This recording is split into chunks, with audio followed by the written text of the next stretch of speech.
नमस्कार दोस्तों, संत कबीर जी की अनमोल वाणी इसके अगले भाग में आपका स्वागत है।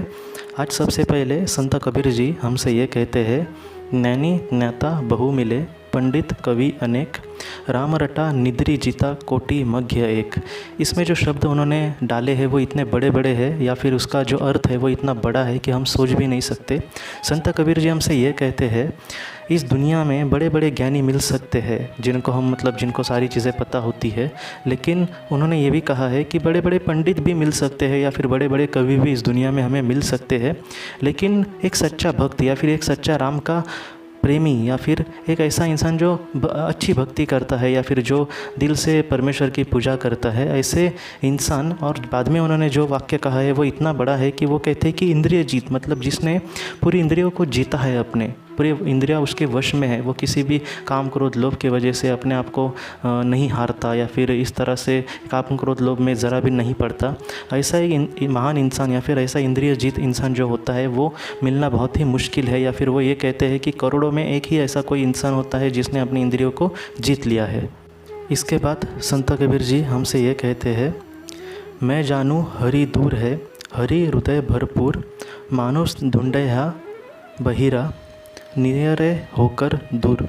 संत कबीर जी हमसे ये कहते हैं कि लोगों को ईश्वर चाहिए होता है या फिर ईश्वर को ढूंढने के लिए वो बाहर जाते हैं या फिर दूर जाते हैं, लेकिन उनको पता नहीं कि जो ईश्वर है, जो परमात्मा है, वो हमारे हृदय में ही विराजमान है। संत कबीर जी हमसे ये कहते हैं कि मनुष्य उसे हमेशा बाहर खोजने की ही कोशिश करता है, लेकिन इस वजह से उनको जो उनके हृदय में ईश्वर है वो उनको दूर लगने लगता है। संत कबीर जी हमसे ये कहते हैं कि हमें कहीं भी भगवान को ढूंढने की ज़रूरत नहीं है, अगर वो कहीं पे है तो हमारे अंदर ही है, हमारे अंदर के ईश्वर को हमें देखना होगा।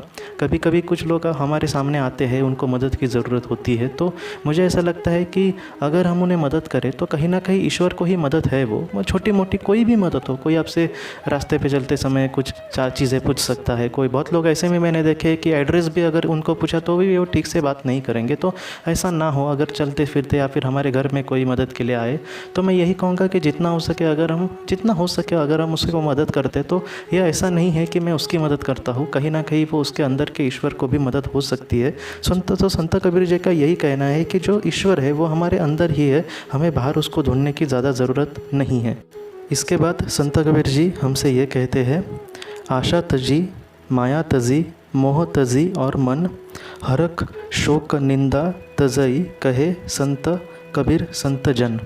संत कबीर जी हमसे ये कहते हैं कि एक ऐसा इंसान, एक ऐसा महान इंसान या फिर एक ऐसा महापुरुष जिसने आशा माया और मोह को पूरी तरह से त्याग दिया है, तथा जिसने सुख शोक निंदा का परित्याग पूरी तरह से किया है, जिसके सामने सुख या फिर जो थोड़ा सा शॉर्ट में कहूँ तो स्थित प्रज्ञा जैसे इंसान में गुण होते हैं, मतलब उसके सामने कुछ बहुत ही अच्छा हुआ तो फिर भी वो हर्षित नहीं होता, या फिर उसके सामने बहुत ही ज़्यादा कुछ बुरा हुआ तो भी वो ज़्यादा दुखी नहीं होता, एक ऐसा इंसान। तो संत कबीर जी ऐसे इंसान को कहते हैं कि वही सत्य राह पर है, मतलब उसको अब ज़्यादा कहीं जाने की ज़रूरत नहीं है, वो उसी तरह से अपनी अगर ज़िंदगी बिताएगा तो वो मोक्ष को भी प्राप्त कर सकता है।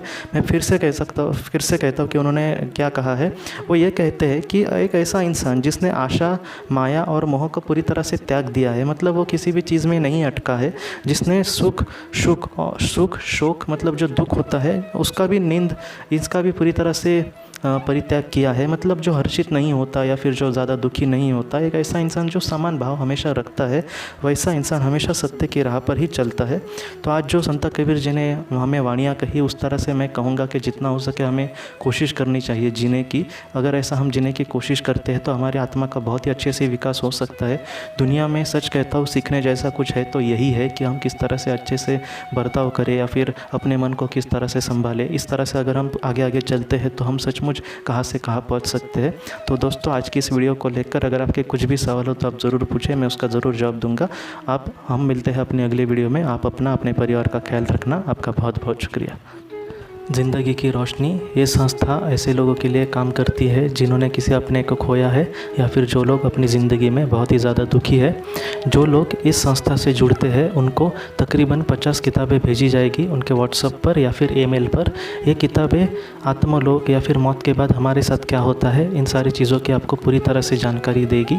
और इसके साथ साथ आपको एक पास्ट लाइफ रिग्रेशन थेरेपी की ऑडियो भी भेजी जाएगी। इस ऑडियो की मदद से आप घर बैठे अपनी पास्ट लाइफ रिग्रेशन करने की कोशिश कर सकते हो। बहुत लोग पास्ट लाइफ रिग्रेशन थेरेपिस्ट के पास किसी कारण के वश नहीं जा सकते, तो ऐसे लोगों के लिए मदद के लिए ये ऑडियो तैयार की गई है। तो आप ज़रूर इस संस्था से जुड़े। इस संस्था से जुड़ने के लिए सामने जो व्हाट्सएप का नंबर दिया है, आप कृपया उस पर संपर्क करें। आपका बहुत बहुत शुक्रिया।